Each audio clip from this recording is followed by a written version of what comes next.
Hey everybody, this is episode number 42 for the continuation of our study on the doctrine of sin. So this time, itutuloy natin yung second of the classifications of the deaths. As a penalty of the sin of people is what we call the bodily or physical deaths. So the gracious moderation of this death stated here, sabi ni Maastricht, nevertheless, even this death or physical death, by the overflowing kindness of God, take note, no? Because of the overflowing kindness or goodness of God, is not devoid of its own moderation. Since, number one, man has a duration and due measure of life conceded to him so that he can be called to his duty. Makikita yun sa Genesis chapter 6 verse 3, sa Romans chapter 2 verse 4. Sabi doon sa mga verses na yon, God in His goodness, patience, and common grace, no? Inaral natin from last time, no? Napasadahan natin yung meaning ng common grace. This common grace is common to all people, whether you are a sinner, whether you are unbeliever or believers, whether you are unsaved or saved, ay meron pa rin ng common grace. Malaman natin na ang pinatutungkulan dito ni Maastricht when it comes to common grace of God, allowing man to live more years on his physical body. So although yung physical death pwedeng mangyari yan in an instant, sabi nga walang pinipili from our last lesson. Ikaw man ay sanggol o bata, ikaw man ay nasa kabataan o katandaan, regardless of sex or gender, whether you are a boy or a girl, man or a woman, ay pagka hinayaan ng Diyos na mawala, no, yung iyong buhay, no, kunin na ng Lord, ay mamatay ka, no, physically, ay mangyayari yan. Pero meron pa rin goodness, benevolence, no, yung kindness of God, at yung aking common grace, common to all people, ay hinahayaan pa rin niyang tumagal o tumaba yung buhay ng mga tao. Karamihan dito, hinahayaan pa ng Diyos na mabuhay ng may karangyaan, no? Because of the common grace. May iba'y nakaka-experience pa rin ng blessings from God, no? Kahit yung mga sinners nga, kagaya natin, pati mga unbelievers na wala pang pagkakilala sa Diyos, hindi pa nasi-save, ay nabibiyaan pa rin ng Diyos because of His goodness. Pero may hangganan yun, ano? Alam naman natin, no? Yung greatest blessings ay belong to the people of God, yung mga saved. Yung mga unsaved ay sooner or later, as God would, in His perfect time nga, ay tuloy na magsasuffer. No?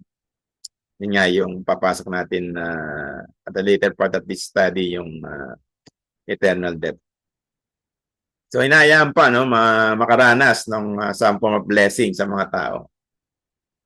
Lumalaki yung mga bata, nagkakaedad, nagkakaisip, nakapag-aaral na maayos, nakakain, no? Mahigit pa nga sa 3 times a day. Andun pa rin yung blessings, no? Nagkakaroon ng magandang hanap buhay, gumaganda ang buhay, yung mayaman, no? Yung ibang mga tao.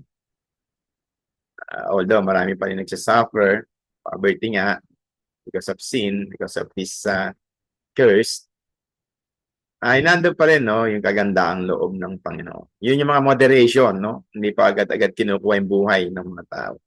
Nahayaan pa mga tao na magkaroon ng time to repent, magsisi ng mga kasalanan. Ganyan yung patience, no? Long suffering ng Diyos, sabi sa Bible. Waiting patiently for people to come, no, into the acknowledgement of their sin and thereby repent from their sin, talikuran yung mga kasalanan, i-embrace yakapin ng Diyos, magbalik loob na sa Diyos habang may panahon pa. Second, He displays some vestiges of His former dominion. Sa Genesis chapter 9 verse 2, makikita yun, yung pinakita doon yung this means that man has some certain dominion over the animal kingdom.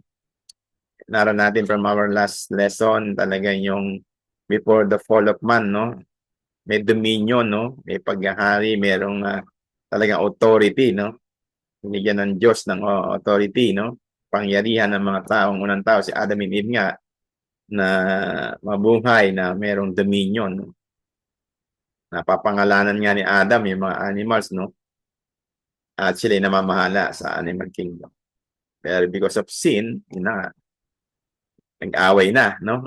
Lalo na yung mga wild animals, takot na sa tao, at yung mga tao natakot na rin sa mga wild animals, baka patayin din sila, no?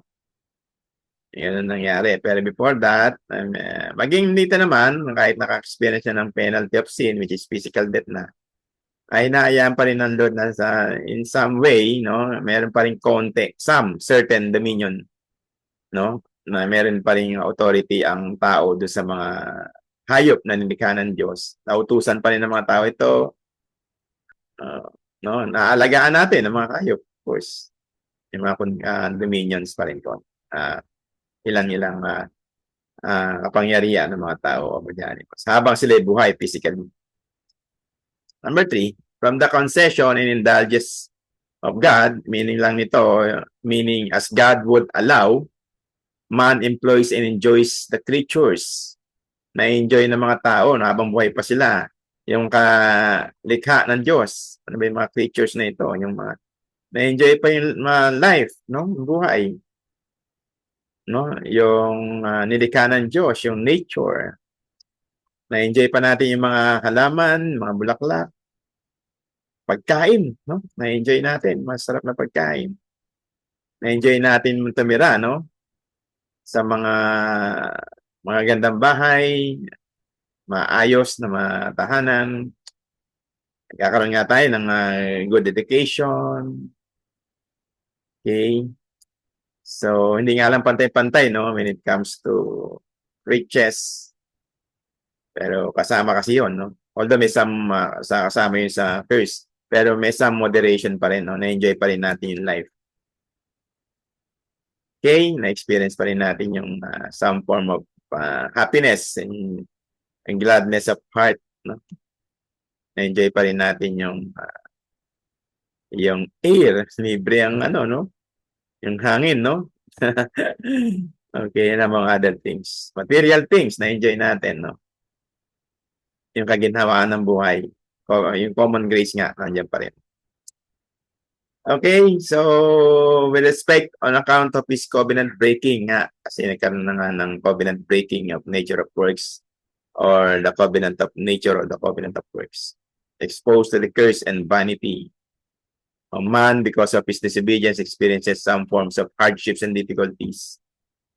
Although may mga moderation, pero in one way or the other, because of the sin and fall of man nga, nakaka-experience pa rin yung mga tao ng paghihirap sa buhay at sa mga ilang mga difficulties in life. Yun nga, yung poverty nandun pa rin sa other people. Genesis 3:17 and 18, Genesis 4:11, sa Romans 8:20-21. And moreover, number 4, those very creatures inwardly rotten through the divine curse, no? Nararaten na, no? Suffer na ng corruption kasi corrupted na. Maging yung physical body nga, no? Kaya nga namamatay physically mga tao kasi nabubulok, nanghihina, nagkakasakit. Hindi lang sa sakit, karamdaman, yung mga suffering, no? Hanggang sa mamantong sa kamatayang physical, maging sa mga vices, yung mga bisyo, yung hilig ng laman, no? And many forms of vices, mga bisyo, no? Mga kasalanan, no? Ng tao ang ginagawa. Mga hilig ng laman, the suffer, no? Rottenness inwardly because of the divine curse, penalty in divine curse, judgment of God. So, they're being preserved so that they suffice for the necessities of human life. May preservation pa rin ng Lord because of common grace, because of the benevolence and goodness of God. Compassionate kasi ang Diyos, mahabagin siya. Mabuting Diyos, walang sino mang mabuti maliban sa Diyos. No, nakakaranas pa rin ng mga tao ng some form of the goodness of God, blessings from God. Sa Psalm 8:6-8, 1 Timothy 6:17, this describes God's delegation of authority to humanity over creation. giving them dominion over all living things such as the natural world, including livestock, wild animals, ito nga yung birds and fish, yung mga animals. Meron pa rin some form of dominion yung mga tao over animals and living things because of the goodness of God. Hindi tuluyang namamatay kaagad, no, yung mga tao. May protection, I mean, no? Isa sa mga divine providence, no? Concurrence yung God, because of His divine providence, yung sa doctrine of divine providence, siya yung nagko-control, namamahala sa kanyang creation. Even the universe, no, hindi niya hayang patuloy na ito ay bigla na lang mawala in an instance.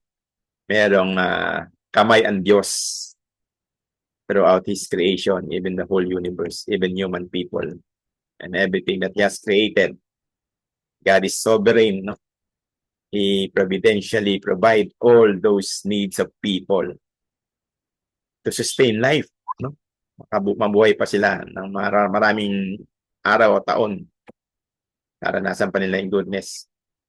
But despite of everything, kailangan maranasan nila yung goodness of God in regards to their salvation. More studies to come on sa pagpapatuloy, no, on the continuation of our study sa episode number 43. Aralin natin dito sa ibaba yung the third penalty of sin, which is eternal death. Papasok na tayo dyan. So God alone be all the glory. God bless everybody. See you very, very soon. Thank you so much.